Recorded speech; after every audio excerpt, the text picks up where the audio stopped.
오늘 우리에게 주신 하나님의 말씀은 이사야 24장 18절 하반절에서 20절까지의 말씀입니다. 하늘의 홍수문들이 열리고 땅의 기초가 흔들린다.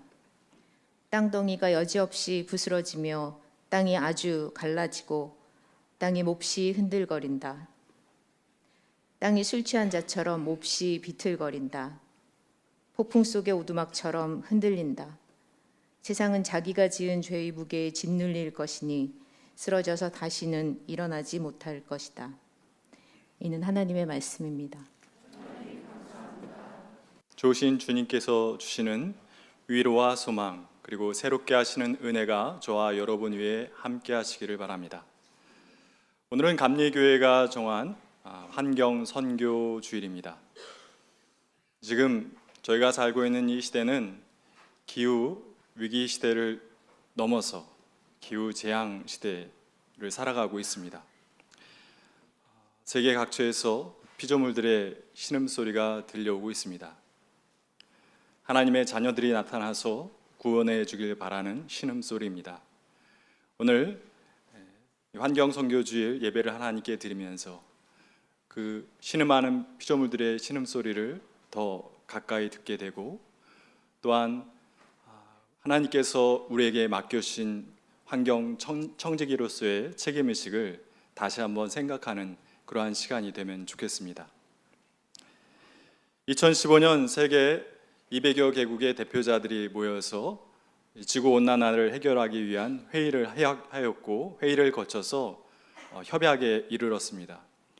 그것은 산업화 이전을 기준으로 했을 때 그때 지구 기온에서 2도씨 이상 상승하기 전에 우리가 탄소 발생을 줄이자라고 하는 그러한 협약이었고, 중간 과제로 2030년까지 지구 기온이 1.5도, 산업화 이전 기준으로 했을 때 1.5도 오르는 것을 우리가 함께 노력하자라고 약속을 했습니다.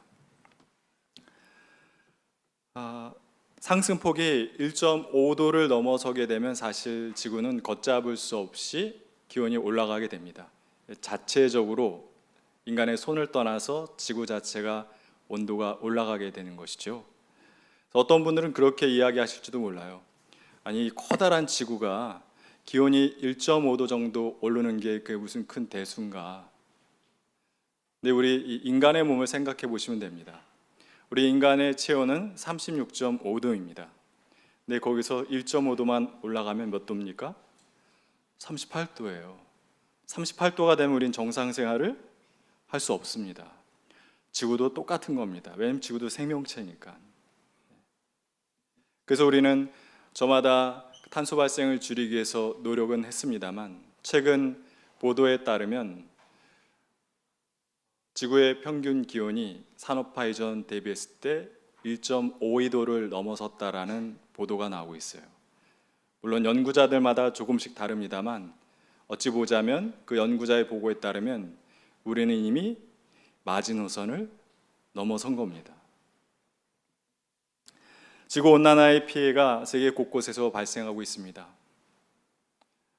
북극의 빙하와 남극의 빙하가 녹고 있습니다. 특별히 북극의 빙하가 빠른 속도로 녹고 있습니다. 또 한 연구소에 따르면 2030년 여름이 되면 북극의 빙하는 완전히 소멸될 거라고 이야기합니다.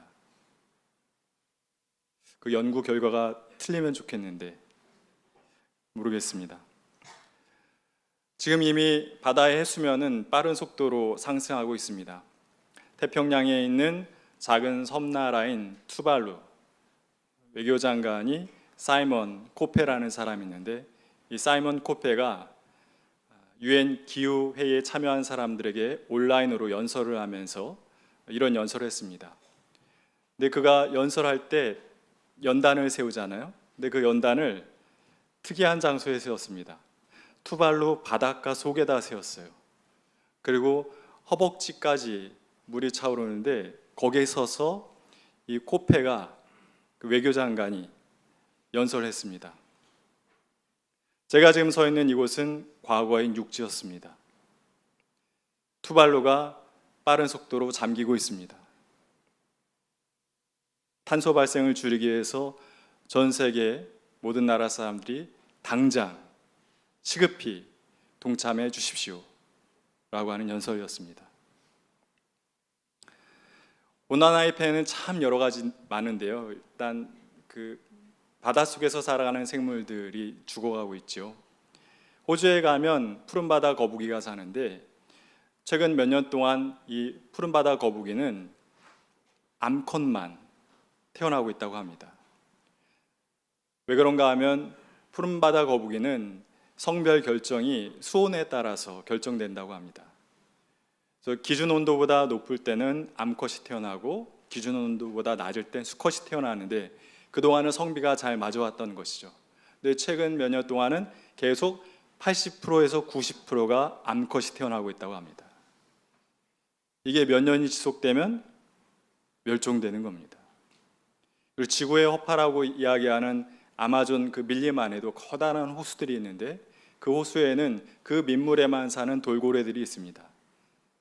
근데 그 아마존 밀림의 그 호수의 온도가 40도가 넘어가면서 수백 마리의 돌고래들이 다 죽었다고 합니다.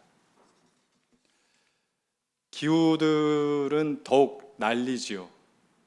어느 세계는 너무 가물어서 난리를 치르고 있을 때 또 다른 한쪽에서는 폭우와 홍수로 큰 고통을 당하고 있습니다.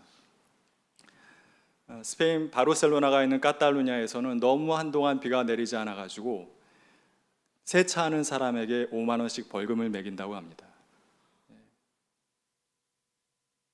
또 많은 곡물을 생산하는 베트남도 너무 가물러 가지고 농작물의 그 생산량이 한 50% 정도 줄었다고 이야기합니다.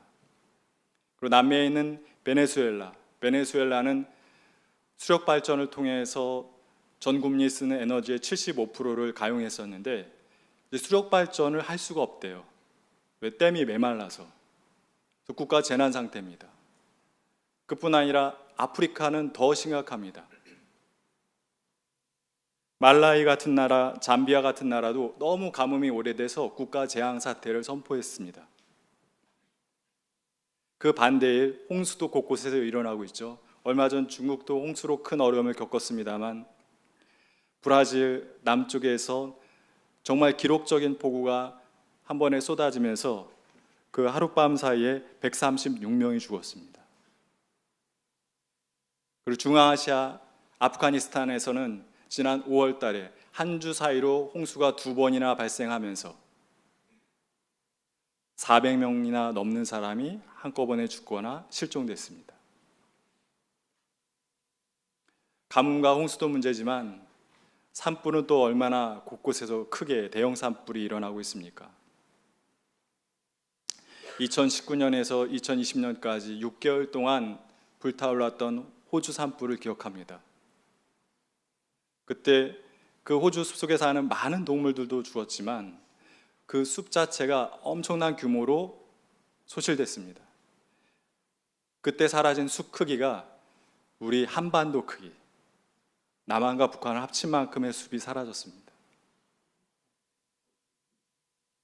또 몇 해 동안 계속 불타고 있는 미국 서부 캘리포니아 산불은 너무 그 피해 규모가 커서 정리도 되고 있지 않은 상태입니다. 또 작년에 캐나다 산불도 엄청나게 큰 피해를 일으켰죠. 그때 사라진 숲은 우리 대한민국 크기의 정도의 숲이 사라졌습니다. 끔찍하죠. 우리나라에도 대형 산불이 계속 일어났죠. 안동 산불, 동해, 삼척, 울진, 전에 없던 산불들이 계속 나오고 있습니다. 지금 세계 곳곳은 비상사태가 아닌 곳이 없어요. 극지방, 태평양, 유럽, 동아시아, 중앙아시아, 북미, 남미, 호주까지 우리는 비상사태 속을 살고 있고 불타는 가운데 살고 있습니다. 지금 지구는 열이 펄펄 오르면서 끙끙 앓고 있는 것입니다. 세계 곳곳에서 일어나고 있는 재앙들, 해수면이 상승하고 동물들이 죽고 가물고 홍수가 나고 그러한 모습을 보면서 자연스레 저는 요한계시록의 말씀이 떠올랐습니다. 요한계시록 하면 뭐가 여러분들 연상되십니까? 재앙, 심판. 요한계시록에는 크게 세 가지 재앙이 나옵니다. 7 봉인의 재앙. 봉인이 하나하나 뗄 때마다 큰 재앙이 찾아오죠. 그 다음에 7 나팔의 재앙. 나팔이 하나하나 울릴 때마다 큰 재앙이 찾아옵니다. 그 다음 마지막 7 대접의 재앙. 대접이 하나하나 쏟아질 때마다 또 큰 재앙이 찾아와요. 뒤로 갈수록 재앙의 강도는 커집니다. 그 재앙 중에 두 번째 단계의 재앙인 나팔의 재앙, 이 말씀을 오늘 여러분과 함께 나눠볼까 합니다. 하나님이 천상에 계십니다. 그 하나님 앞에 7 천사가 섰어요. 근데 그 7 천사는 나팔을 하나씩 들고 있습니다. 첫 번째 천사가 첫 번째 나팔을 붑니다. 그러자 하늘에서 우박과 불과 피가 땅으로 쏟아져 내립니다. 저 땅의 생명의 3분의 1이 죽고 초목이 다 불타버립니다. 두 번째 천사가 두 번째 나팔을 불자 어떤 일이 일어납니까? 불타는 큰 산과 같은 것이 바다에 던져집니다. 그래서 바다의 생물의 3분의 1이 죽고 바다가 핏빛으로 물듭니다. 그리고 또 세 번째 천사가 나팔을 부니 큰 별 하나가 횃불처럼 떨어져서 강에 떨어졌는데 강을 쓴 물로 바꿔버립니다. 그리고 네 번째 천사가 네 번째 나팔을 불자 해와 별이 3분의 1이 어두워졌어요. 그 다음 다섯 번째 천사가 나팔을 부니 메뚜기 떼가 나와서 사람들을 해치기 시작했습니다. 그리고 여섯 번째 나팔을 불자 큰 군대가 나와서 사람들을 죽이기 시작했습니다. 좀 공포영화 보는 것 같죠? 재난영화 보는 것 같고 끔찍합니다.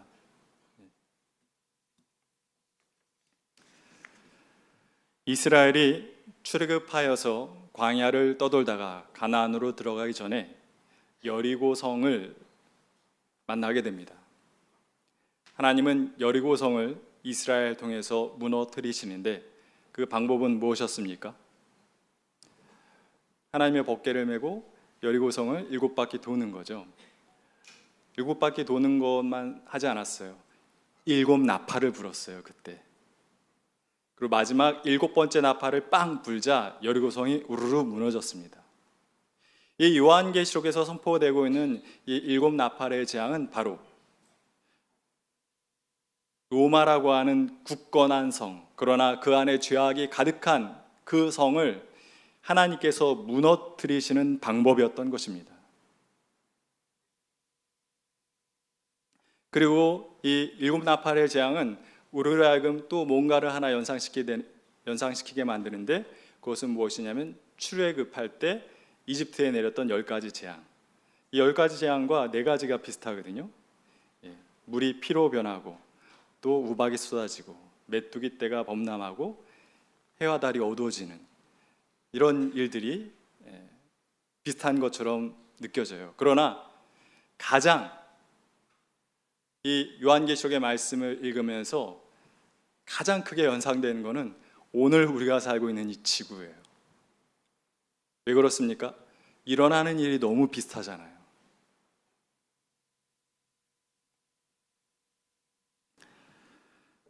세계 곳곳에 숲이 꺼질 줄 모르고 불타고 있습니다. 바다의 생물들이 속속 죽고 쓰러져 가고 있습니다. 강물은 마실 수 없는 것을 넘어서서 메말라 사라지고 있습니다. 또 해와 달과 별이 어두워지지는 않지만 그 해와 달을 별을 담고 있는 하늘이 어두워져요. 미세먼지, 황사, 맑은 날보다 어두운 날이 많지요. 또 메뚜기 떼와 같은 곤충은 아니지만 코로나와 메르스와 같은 바이러스로 인해서 많은 사람들이 죽었습니다. 그런데 가장 안타까운 것은 이런 위기 상황, 재앙이 계속 반복됨에도 불구하고 이때 온 나라가 힘을 합쳐서 위기 극복을 위해서 애써야 되는 이 시기에 군대를 일으키고 전쟁을 벌여서 서로 죽고 죽이는 인간들이 있다라는 것입니다.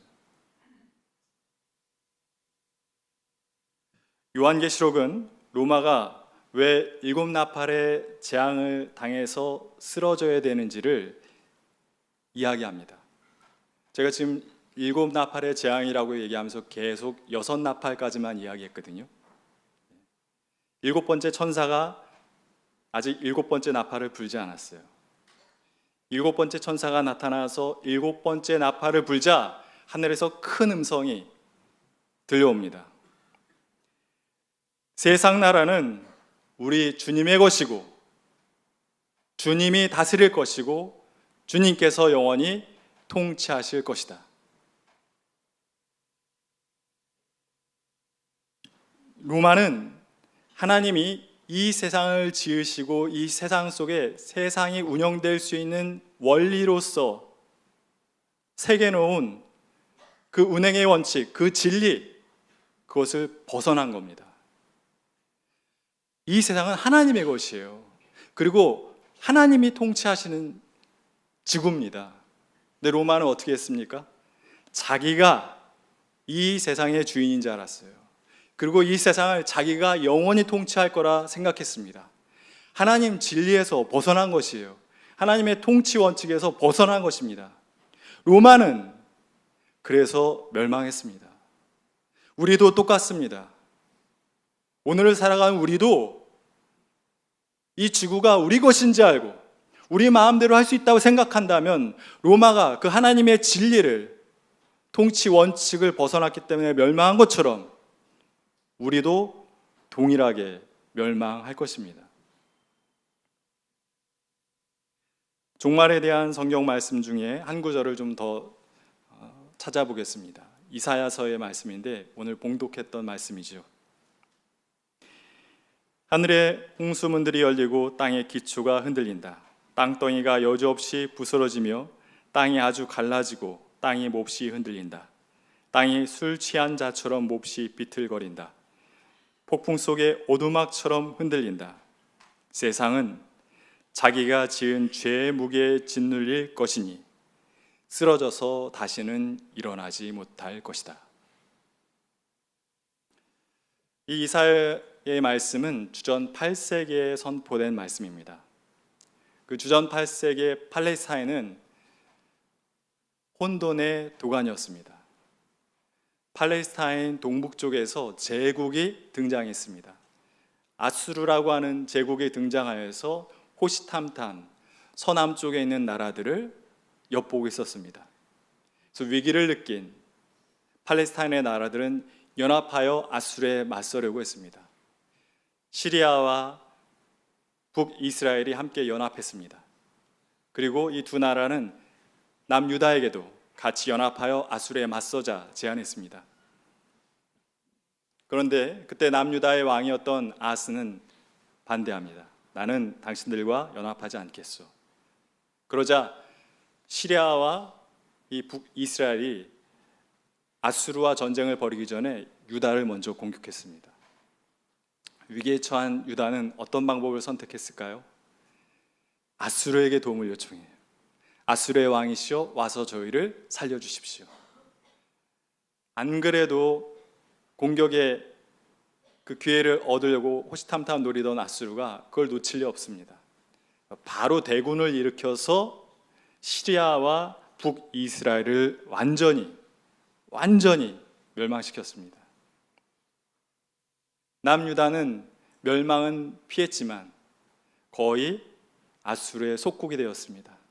엄청난 조공을 갖다 바쳐야 됐고 또 아수르의 신앙까지 받아들여야만 했던 것입니다. 이제 히스기야 왕이 유다를 물려받았습니다. 히스기야는 더 이상 아수르에게 굴복적으로 살 수 없다며 이집트와 한편이 되었습니다. 그걸 아수르가 가만히 그냥 지켜보겠습니까? 대군을 이끌고 다시 한번 남하합니다. 남하에서 이집트를 먼저 칩니다. 그리고 유다를 칠 때 그 고을 하나하나를 완전히 무너뜨린 것입니다. 그래서 오늘 이사야서에 나온 이 말씀,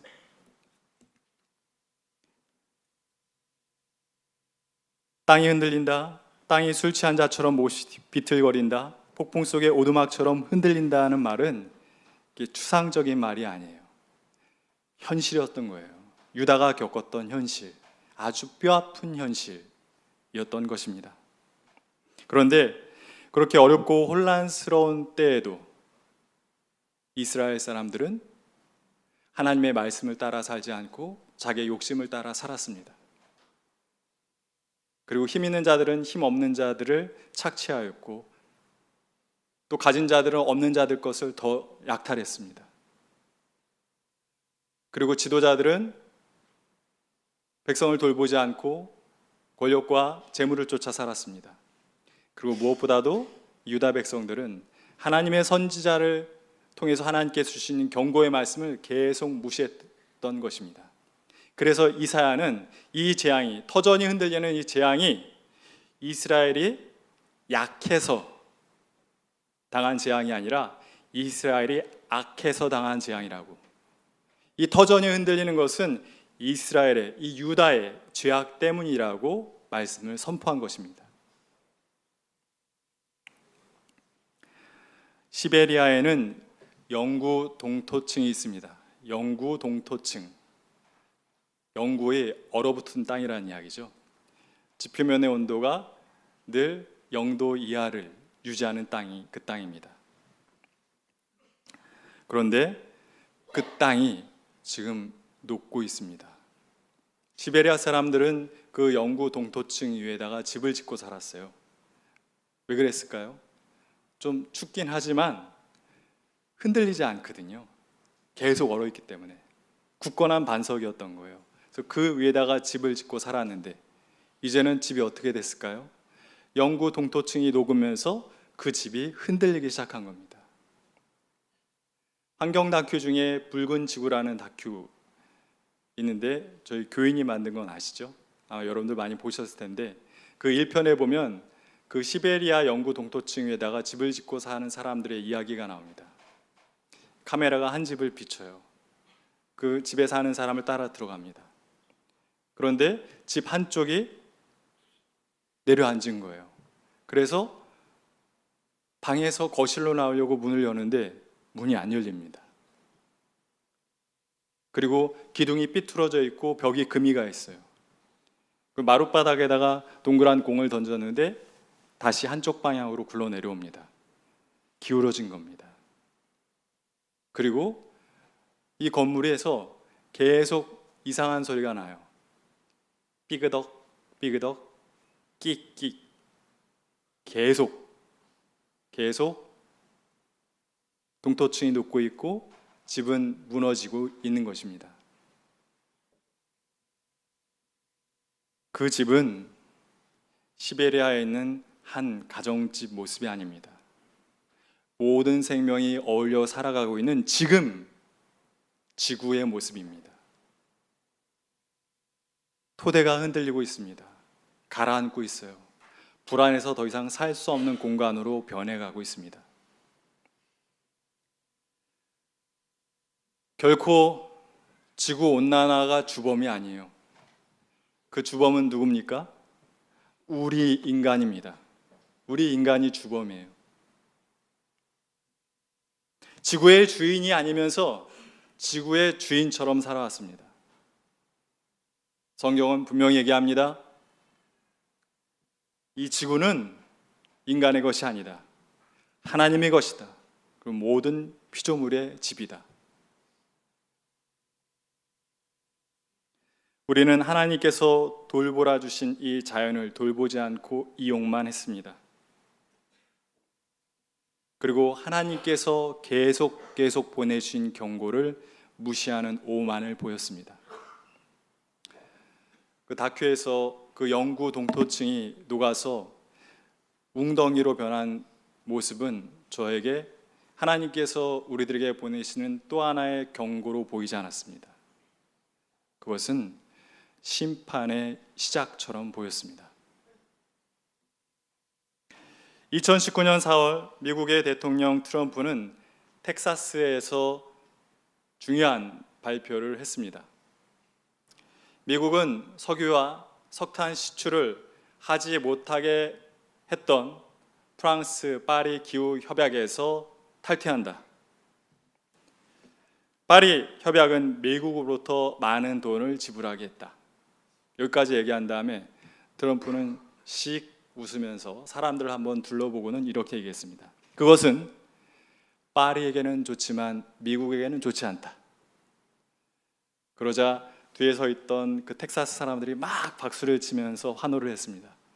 왜냐하면 텍사스에는 아주 많은 석유와 석탄이 매장되어 있기 때문이었습니다. 그런데 트럼프의 발표 이후 딱 2년 뒤에, 거의 딱 2년 뒤에요, 텍사스의 겨울에 한파가 찾아왔습니다. 텍사스는 미국 남부라 좀 온화한 곳이거든요. 겨울에도 평균 온도가 영상 10도 정도 되는 곳입니다. 그런데 그런 텍사스에 눈이 쏟아져 내리고 기온이 영하 20도까지 내려간 거예요.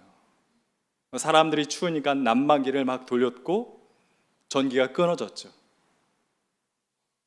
또 물도 단수가 됐습니다. 다 얼어붙어서. 그렇게 5일을 지냈어요. 210명이 죽었습니다. 그리고 텍사스에는 세계적인 대기업들, 첨단 기업들, 공장들이 많이 세워져 있는데 그 5일간 텍사스에서 발생한 재산 손해는 31조였습니다. 지난 5월 21일 우리나라 헌법재판소에서 기후 헌법 소원에 대한 마지막 공개 변론이 있었습니다. 기후 헌법 소원이란 무엇이냐면 지금 이렇게 지구적으로 아주 긴박한 위기 상황에 있는데 이 위기 상황을 타개하기 위해서 각국마다 기후 정책을 내놓았습니다. 근데 우리 정부가 내놓은 기후 정책이 우리의 상황을 타개하기엔 너무 부족했던 거예요. 그래서 시민단체와 시민들 몇 명이 그 정부로 하여금 더 강도 높은, 더 현실적인, 실효성 있는 환경 정책을 내는 게 맞다. 미래 세대를 위해서. 그걸 이제 헌법 소원이라고 하는데 그때 변호인단 가운데 흑석초등학교 6학년생인 한재아 학생도 있었습니다. 한재아 학생은 이렇게 얘기했습니다. 어느 날 비가 무척 많이 내린 적이 있었습니다. 저희 집은 언덕에 있었음에도 불구하고 1층이 물에 잠겼습니다. 그때 밤에 어머니께서 밖으로 나가서 주변을 살펴보려고 나가셨는데 어머니가 나가셨다가 다치실까 봐 혹은 돌아오지 못할까 봐 무서웠습니다. 저는 대통령 선거도 하지 못하고 국회의원 선거도 하지 못합니다. 이 기후 헌법 소원은 제가 할 수 있는, 또 해야만 하는 일이었습니다. 초등학교 6학년이에요. 똑 부러지죠? 근데 이 한재 학생이 어떤 그 프로그램에서 라디오 인터뷰를 했어요. 그 사람이 묻습니다. 한재 학생은 어린데도, 어린 나이도 불구하고 어떻게 헌법재판소에 이런 헌법 소원을 할 생각을 했냐 물었습니다. 그러자 한재 학생이 이렇게 대답했어요. 동생들은 너무 어리니까요.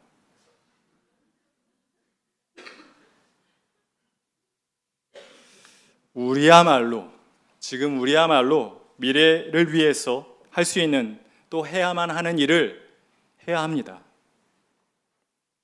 재앙의 나팔이 곳곳에서 울려대고 있고 모든 생물이 사는 집인 이 지구의 토대가 흔들리고 있습니다. 이 지구는 거듭 말씀드립니다. 우리 인간의 것이 아닙니다. 하나님의 것입니다. 그리고 모든 피조물의 것입니다. 우리 인간은 그저 잠시 청지기로 살면서 하나님으로 도왔다가 하나님께 돌아가는 존재입니다. 잊지 말아야 합니다. 주중에 탄소 발생을 줄이기 위해 제가 실천하고 있는 사항들은 무엇인가를 쭉 적어보았습니다. 한 10여 가지가 나오더군요. 근데 또 생각해 보니까 적지 않은 시간을 실천해왔던 사항들이에요.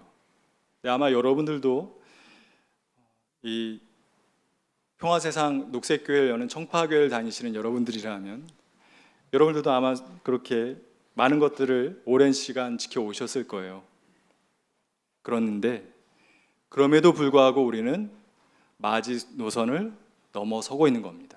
그렇다면 우리는 해야 할 게 정해져 있어요. 해야 하는 것, 해야만 하는 것을 이전보다 더 많이, 더 열심히 해야 합니다. 다른 길은 없습니다. 좀 더 힘을 내서 재앙의 나팔이 더 이상 울리지 않도록 해야 합니다. 터전이 흔들리는 오두막 같은 이 지구를 모든 생명이 안전하게 살 수 있는 지구로 다시 일으켜 세워야 합니다. 이 땅 위를 살아가는 모든 사람이, 그리고 이 땅 위에 하나님 나라를 이루어야 되는 모든 교회가, 그리고 평화 세상을 여는 녹색교회의 교인인 우리 청파 교우들이 그 일을 믿음 안에서 충실히 감당할 수 있길 주님의 이름으로 기원합니다. 주신 말씀 기억하며 잠시 거듭의 기도를 드리겠습니다. 하나님, 세계 곳곳에서 울리고 있는 재앙의 나팔 소리를 듣게 해 주십시오. 그 나팔 소리에 담긴 하나님의 음성을 듣게 해 주십시오. 이 세상은 우리의 것이 아니라 하나님과 모든 피조물의 것임을 깨닫게 해 주십시오. 우리 인간은 잠시 자연을 맡아 관리하는 청지기임을 잊지 않게 해 주십시오. 주님, 모든 생명이 털을 잡고 살아가는 지구라는 집이 흔들리고 있습니다. 그 집을 바로 세우기 위해 모든 할 수 있는 바를 힘써 행하겠습니다. 재앙의 나팔 소리가 멈출 때까지, 흔들리던 집이 다시 바르게 설 때까지 우리의 실천을 멈추지 않겠습니다. 생명과 평화의 주님, 우리를 통하여 이 땅을 새롭게 고쳐 주십시오. 예수님의 이름으로 기도드립니다. 아멘.